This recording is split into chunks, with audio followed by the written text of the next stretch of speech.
Dear student अस्सलाम वालेकुम। उम्मीद है आप लोग खैरियत से होंगे और पूरे जोश व जज्बे के साथ आप ये चैप्टर नंबर 1 जो है वो कर रहे होंगे मेरे साथ साथ। तो कल हमने पढ़ा था कि जो क्वाड्रेटिक इक्वेशन होती है उसको सॉल्व करने का जो मेथड, एक फैक्टराइजेशन मेथड हम पढ़ चुके हैं और दूसरा कंप्लीटिंग स्क्वायर मेथड। तो आज जो है वो हम एक नया टॉपिक शुरू करने जा रहे हैं, तो वो है डेरिवेशन ऑफ क्वाड्रेटिक फार्मूला। तो हम देखते हैं कि क्वाड्रेटिक फार्मूला जो है वो किस तरह ड्राइव किया जा सकता है। तो पेपर में क्वेश्चन जो है वो इसका दो तरह से आ सकता है। एक तो ये कि ड्राइव क्वाड्रेटिक फार्मूला, जस्ट इतना लिखा होगा, तो आपने उसकी जो जनरल इक्वेशन है वो भी खुद लिखेंगे और उसको फिर इसका क्वाड्रेटिक फार्मूला जो है वो भी फाइंड करेंगे। तो या दूसरा ये हो सकता है कि आपको इस फॉर्म में भी क्वेश्चन दिया जा सकता है, जैसे पिछली एक्सरसाइज में आपने कंप्लीटिंग स्क्वायर मेथड के कुछ क्वेश्चन पढ़े थे। तो जस्ट आपको लिखा जा सकता है कि solve ax² plus bx plus c is equal to 0, इतना भी लिखा जा सकता है। या मज़ीद आपको ये कहा जा सकता है कि इसको कंप्लीटिंग स्क्वायर मेथड से सॉल्व करें। तो एक्चुअली जो क्वाड्रेटिक फार्मूला है उसको ड्राइव करने का जो मेथड है वो कंप्लीटिंग स्क्वायर मेथड से ही हम इसको प्रूव करते हैं। तो अब ये क्वेश्चन दोनों तरह से मैंने बता दिया कि पेपर में कैसे आ सकता है। तो बहरहाल स्टार्ट जो है, चाहे इस फॉर्म में आए चाहे इस फॉर्म में, स्टार्ट जो है वो हम इसकी जो क्वाड्रेटिक इक्वेशन की जो जर्नल फॉर्म है वहाँ से स्टार्ट लेंगे। तो ax² plus bx plus c is equal to 0। तो इसमें आपने वही स्टेप जो है वो रिपीट करने जो कंप्लीटिंग स्क्वायर मेथड में पढ़े थे। तो स्टेप 1 में हम क्या करते थे कि x² का जो कोफिशिएंट है वो 1 होना चाहिए। तो अब अगर 1 ना हो तो फिर हम स्टेप 1 में उस टर्म पे इसको डिवाइड करके पूरी इक्वेशन को उसको 1 बना लेते थे। तो अब चूँकि x² का कोफिशिएंट जो 1 है, तो अब इसमें हम क्या करेंगे, डिवाइडिंग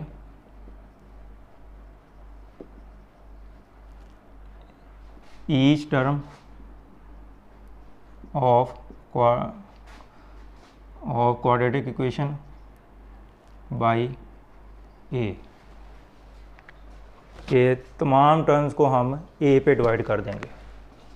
तो ax² इसको भी ए पे डिवाइड कर दिया, bx ओवर ए प्लस c ओवर ए और 0 ओवर ए। तो बिल्कुल वही प्रोसीजर है जो आपने कंप्लीटिंग स्क्वायर मेथड के लिए अडॉप्ट किया था। तो उसी मेथड से जो है वो हम क्वाड्रेटिक फार्मूला जो है वो इसको ड्राइव करेंगे। तो ए से कैंसिल हो जाएगा, x² प्लस b ओवर ए x, इस फॉर्म में भी इसको लिखा जा सकता है, इस फॉर्म में भी लिखा जा सकता है, c ओवर ए और 0 को a पे डिवाइड करेंगे तो 0 आ जाएगा। तो फर्स्ट स्टेप हमारा कंप्लीट हो गया। अब स्टेप 2,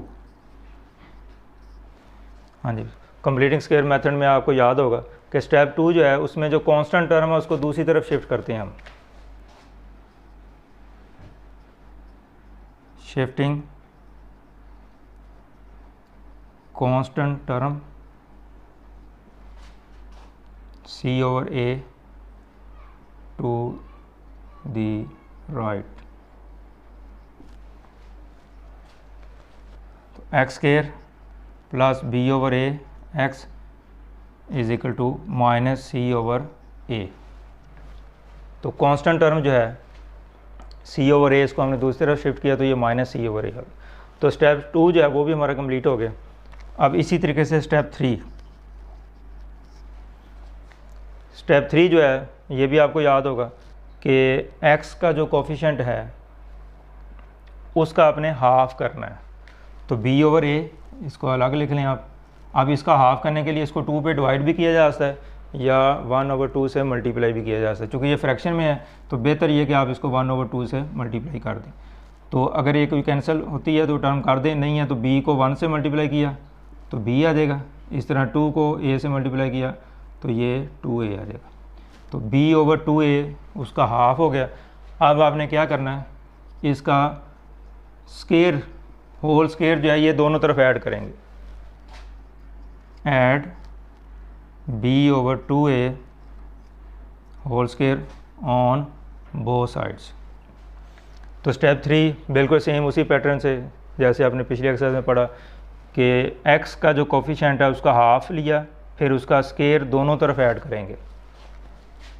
तो x² plus b over a x plus b over 2a whole square और इसी तरह minus c over a plus b over 2a whole square. तो आप देखें यहाँ पे b/2a का स्क्वायर इधर भी ऐड कर दिया और b/2a का होल स्क्वायर इधर भी ऐड कर दिया। अच्छा, यहाँ पे आप आसानी के लिए इसको x स्क्वायर को जो है वो x का स्क्वायर लिख सकते हैं ताकि आपको फर्स्ट टर्म और सेकंड टर्म का स्क्वायर वाज़े तौर पर नज़र आए। ये पिछले क्वेश्चंस में भी आप इस तरीके से कर सकते हैं। तो अब ये देखें कि जैसे ही हम स्टेप 3 करते हैं तो ये वाला सारा जो टर्म जो है वो हमारा कंप्लीट स्क्वायर बन चुकी होती है। अब ये फर्स्ट टर्म का स्क्वायर प्लस सेकंड टर्म का स्क्वायर प्लस 2ab, ये 2ab वाला फैक्टर है। अगर आप इसको सिंप्लीफाई करके देखना चाहें तो देख भी सकते हैं। तो बहरहाल यहाँ पे अब a square plus b square plus 2ab यानी a प्लस b का होल स्क्वायर जो फार्मूला आपको बताया है वो यहाँ पे यूज़ होगा। तो first term x plus second term b/2a इसका होल स्क्वायर यानी फर्स्ट टर्म का square plus second term first plus second का होल स्क्वायर। तो ये 2ab वाला फैक्टर जो कि प्लस का है तो यहाँ पे प्लस आ जाएगा। अगर ये 2ab वाला फैक्टर माइनस होगा तो फिर यहाँ पे माइनस आ जाएगा। तो -c/a plus minus b²/4a²।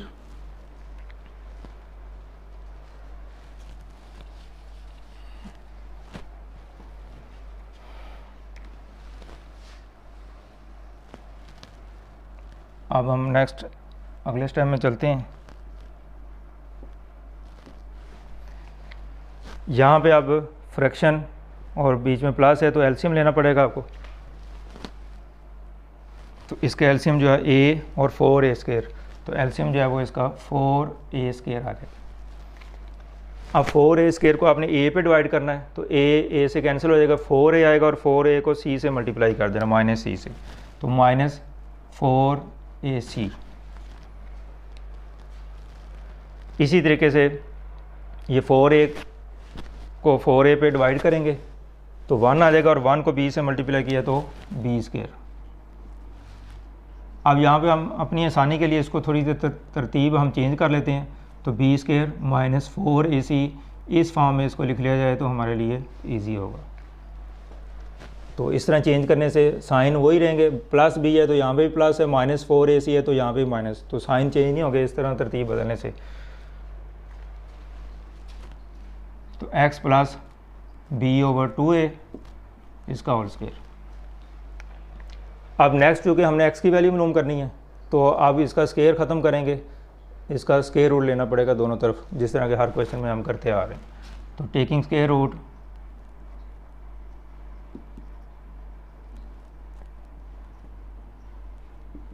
On both sides, x plus b/2a b² -4ac/4a²। तो ये इसका स्क्वायर रूट जो है वो कंप्लीट स्क्वायर रूट दोनों का होगा। तो दोनों तरफ स्क्वायर रूट इधर भी ले लिया और इधर भी स्क्वायर रूट ले लिया हमने।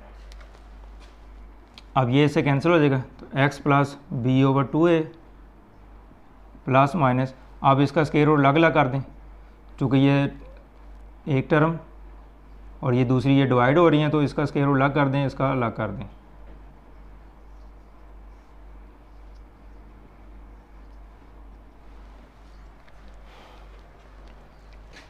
अच्छा, अब स्क्वायर रूट अंदर अगर प्लस या माइनस हो तो फिर हम स्क्वायर रूट अलग अलग नहीं कर सकते, तो ये सिर्फ मल्टीप्लिकेशन और डिवीजन की फॉर्म में हम कर सकते हैं। तो ये स्क्वायर रूट आप इसको अलग अलग नहीं किया जा सकता, ये इसी तरह रहेगा और ना ये ज़्यादा इससे सिंप्लीफाई हो सकता है। तो प्लस माइनस b² -4ac, और इसका जब स्क्वायर लेंगे 4 का स्क्वायर रूट 2 आ जाएगा और a² का जो स्क्वायर लेंगे तो वो a आ जाएगा। अब नेक्स्ट टाइम में x की वैल्यू हमने निकालनी है तो b/2a जो है इसको दूसरी तरफ ले जाएंगे। तो x is equal to -b/2a plus minus b² -4ac/2a। अब हम लेंगे इसका एलसीएम, तो दोनों टर्म डिनोमिनेटर में सेम है तो एलसीएम यही आ जाएगा। तो 2a को 2a पे डिवाइड किया 1 और 1 को -b से मल्टीप्लाई किया तो -b प्लस माइनस, इसी तरह ये सेम है तो ऊपर वाला वैसे आ जाएगा।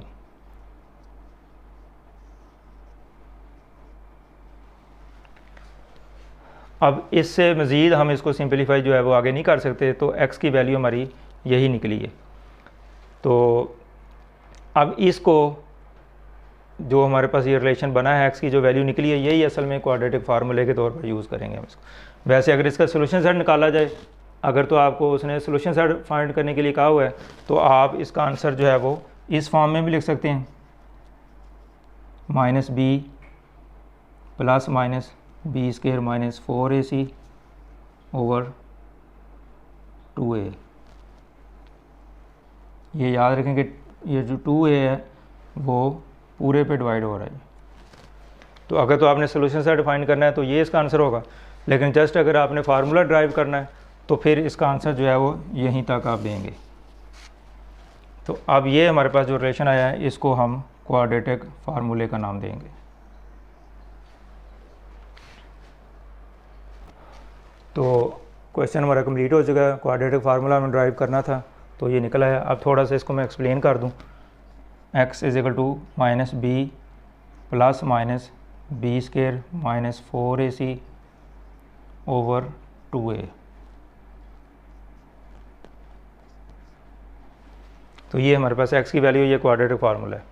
तो अब इसमें ये b, a, c और a ये क्या चीज़ें हैं, तो आपको याद होगा कि एक्स स्क्वायर का जो कोफिशिएंट है वो a है, x का कोफिशिएंट b है और कांस्टेंट टर्म को c कहेंगे। तो अब ये जो कांस्टेंट टर्म्स है ना a, b, c, उसके दरमियान एक रिलेशन है, जो क्वाड्रेटिक फार्मूला एक रिलेशन ये हमें बता रहा है कि b, अब b से मुराद जो है वो x का कोफिशिएंट होगा जो भी होगा। इसी तरह b का स्क्वायर है तो फिर जो भी टर्म यहाँ पे होगी उसका स्क्वायर होगा। a से मुराद जो x का कोफिशिएंट होगा वो होगा, और c से मुराद जो कांस्टेंट टर्म होगी वो होगी। तो इस तरह इनको जब क्वाड्रेटिक फार्मूला आगे हम यूज़ करेंगे इसका सोल्यूशन सेट फाइंड करने के लिए, तो फिर a, b, c से मुराद एक्स स्क्वायर का कोफिशिएंट, x का कोफिशिएंट और जो कांस्टेंट टर्म है वो होगी। इसी तरह ये नीचे a है तो ये एक्स स्क्वायर का जो कोफिशिएंट है वो होगा। तो उम्मीद आप इसको समझ चुके होंगे कि a, b, c से यहाँ पे क्या मुराद है। तो क्वाड्रेटिक इक्वेशन में जो कोफिशिएंट्स हैं ये उनके दरमियान एक रिलेशन है जो कि क्वाड्रेटिक फार्मूला कहलाता है। और नेक्स्ट जो है अगली एक्सरसाइज, उसमें हमने इसी फार्मूले को यूज़ करते हुए जो है वो क्वाड्रेटिक इक्वेशन का सोल्यूशन सेट निकालना जो है वो सीखेंगे। तो इंशाल्लाह जो आगे तीसरा मेथड है कि फैक्टराइजेशन जो है, और दूसरा था कंप्लीटिंग स्क्वायर मेथड, और तीसरा जो मेथड है वो है क्वाड्रेटिक फार्मूला। तो इंशाल्लाह अगली वीडियो में हम सीखेंगे कि क्वाड्रेटिक फार्मूला जो है वो यूज़ करके हम क्वाड्रेटिक इक्वेशन को कैसे सॉल्व कर सकते हैं। Thank you.